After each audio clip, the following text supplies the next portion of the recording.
Okay, kids, here's another radical lesson. And so remember, these lessons are not exactly what we do in class. They are not perfect.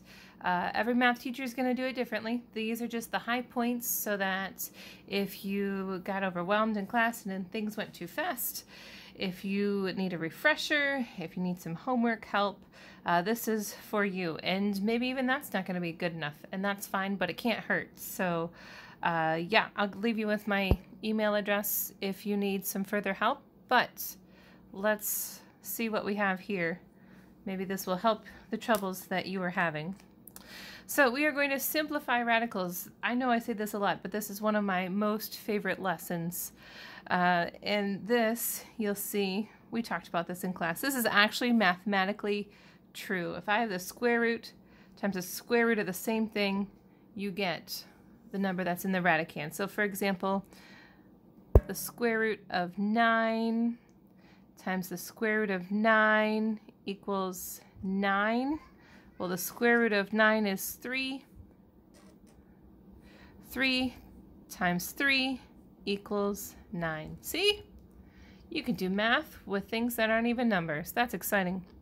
All right, to simplify radicals, we are going to factor out a perfect square and then simplify. This is a never-ending process of, well, it does end actually. This is a continuing process of what can I simplify? What can I simplify? What can I simplify? If you don't have your perfect squares memorized, I suggest, first of all, that you memorize them. Hi, Pumpkin. Hello.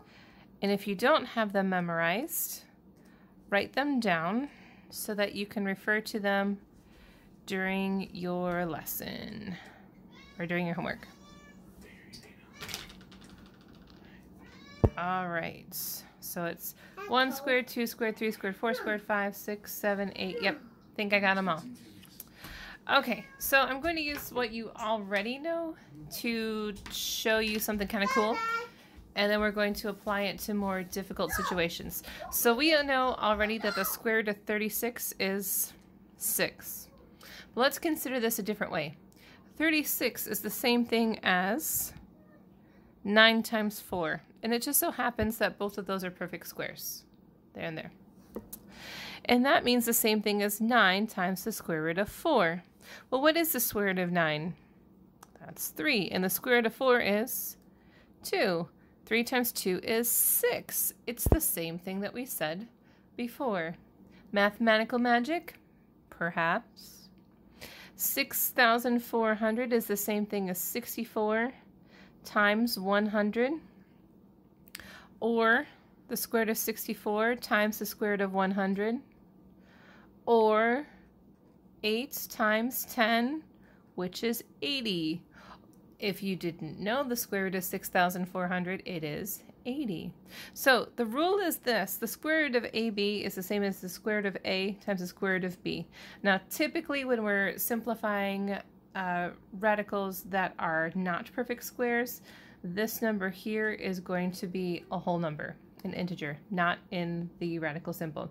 We will do plenty of examples in a moment. Okay, the square root of a fraction is the same thing as the square root of the numerator over the square root of the denominator. The square root of 4 is 2. The square root of 49 is 7. The square root of 4 over 49 is 2/7, and it's easy as that. So the square root of 16 over 64 is the square root of 16 over the square root of 64, or 4 over 8, which simplifies to 1/2. The square root of 16 over 64 is 1/2. So the big rule that I'm trying to show you here is the square root of a fraction is the square root of the numerator over the denominator. Now, unlike the previous rule, there could be an integer here, or a mix of a whole number and a radical in either the numerator or the denominator. When you are first starting, it's going to feel like your solution looks like a math problem, but as you go, you'll find you become more comfortable with your answers, your simplifications looking kind of, I don't know, complex. Okay, let's start with some simple ones and we'll get more difficult and then we'll look at some homework. So again, list out your perfect squares if you don't know them, and so forth. Okay? All right, so the perfect square that goes into 8 is 4. 4 times 2. And I list the square root of 4 first because that is the perfect square. Because I'm going to find that square root, which is 2, and bring that out front. When you find your solution, the integer comes first. It wouldn't be square root of 2 times 2. And when you read your answer, you call it 2 square roots of 2. Now here we learned previously that the square root of 5/16 is the same as the square root of 5 over the square root of 16. And then we ask ourselves, what can we simplify? Well, the square root of 16 is 4.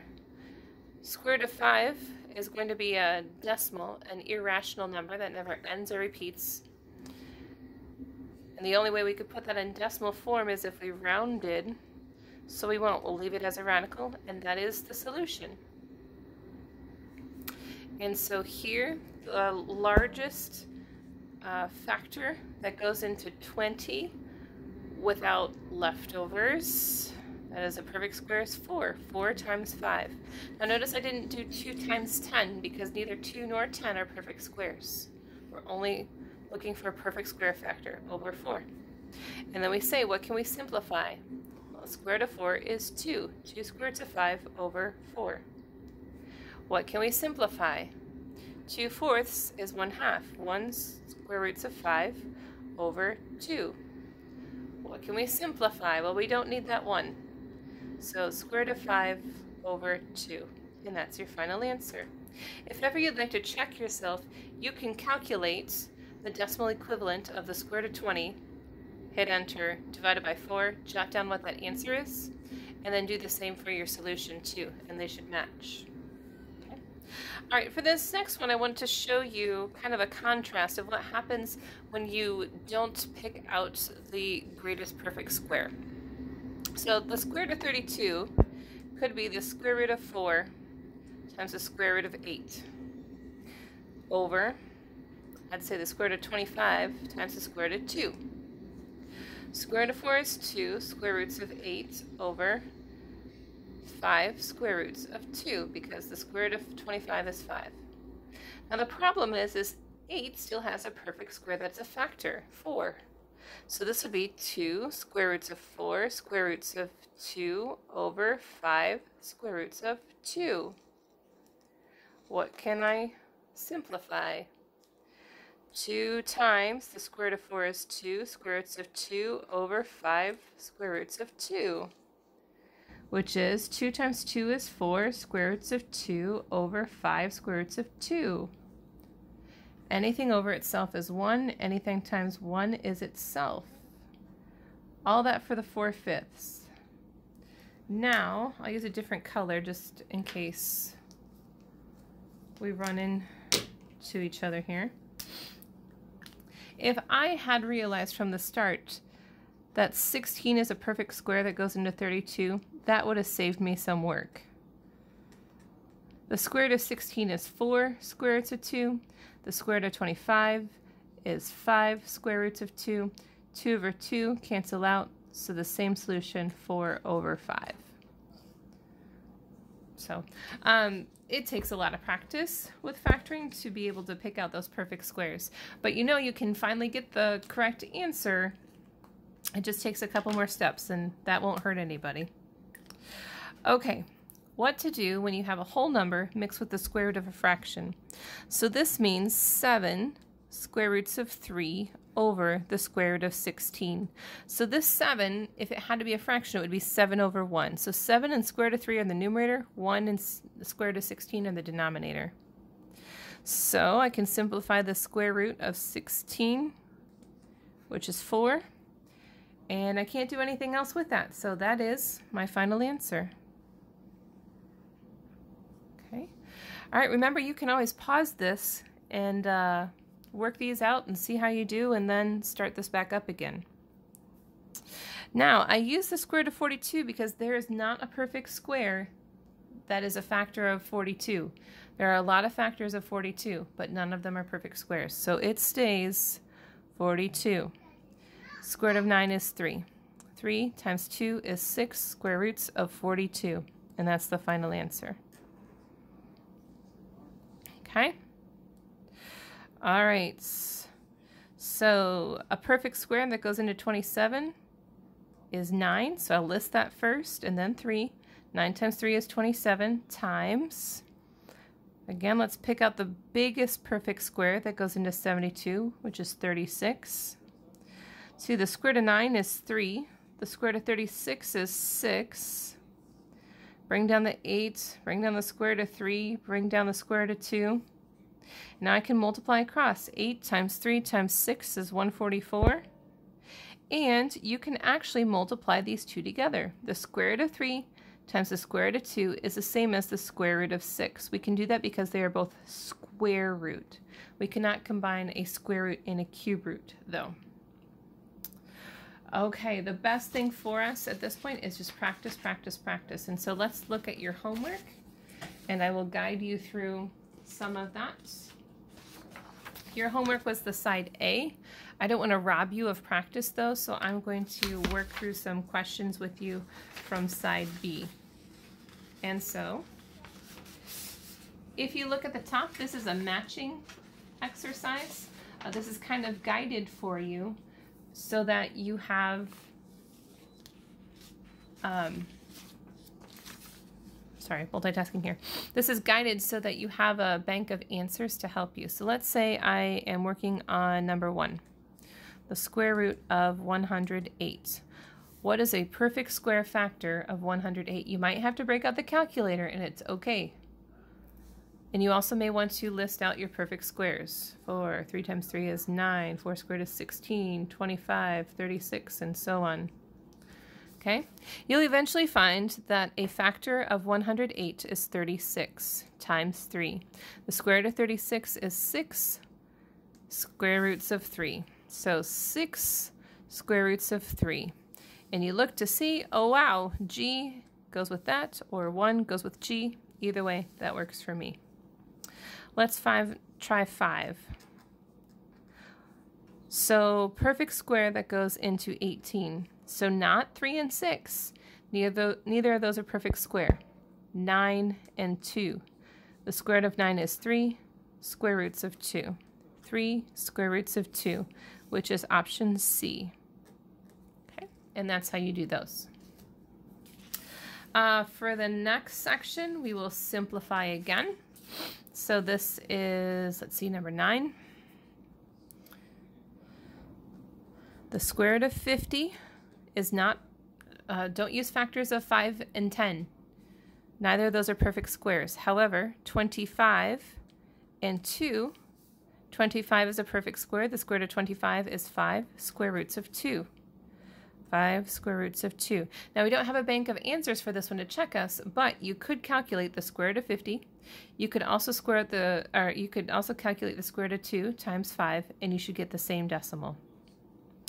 Number 13, I hope you see the perfect square that goes into 300 right away. Yeah, 103. The square root of 100 is 10 square roots of 3. And that's all you do there. For the next section, these are fractions now, but it's not so bad. It's just calculates or finds the numerator and then the denominator. So this is the same as the square root of 16 over the square root of 25. The square root of 16 is 4. The square root of 25 is 5. Not sure why I worked horizontally there. I typically work vertically, but guess I'm breaking my own rules right now. Okay. Let's try this next one. This one's a little bit trickier, and it wasn't covered in the notes. So I think it's fair that we talk about this in the video, and I'll refer to a question where this might be relevant on the homework side. So we have 2 square roots of 15 over 3. Now remember, I'm just going to write these down. If I have the square root of 6 times the square root of, say, 2, that's the square root of 12. You can do that with division as well. So 2 times the square root of 15 over 3 is the same as 15 divided by 3 is 5. 2 square roots of 5. And so you will likely run into that on your homework on question 21 on that side. That will come up there. Okay. So 2 square roots of 5. This bottom section is where it gets really, truly fun. I said fun. I meant it. So 25. Feel free to go a step ahead of me. 49. So the largest perfect square that goes into 28 is 4 and 7. Square root of 49 is 7. Square root of 4 is 2. Square root of 7 over 7. Now, if this were the square root of 7 over the square root of 7, they would cancel out. Or if it were 7 over 7, it would cancel out. But the square root of 7 over 7 as a whole number does not cancel out. So 2 square root of 7 over 7. Okay. All right. Yeah, and this is going to continue on. We'll do maybe one more, I suppose. Let's do 33. Just for fun. You could do square. There's a lot of different ways that you could do this problem. I'm going to choose to do 3 times 20 is 60 over the square root of 5. 60 over 5 is 12. 12 is the square root of 4, and the square root of 3, 2 square roots of 3. That's a really cool challenge problem. We should do that in class sometime. 2 square roots of 3. Okay, I hope you find that to be helpful. I didn't mean to rush, but I was trying to respect your time and not drag on every single question. Hopefully that was enough for some homework help. If you are stuck and still want some guidance, you can email. You're never a bother. So I welcome your questions. Thanks a bunch. See you soon.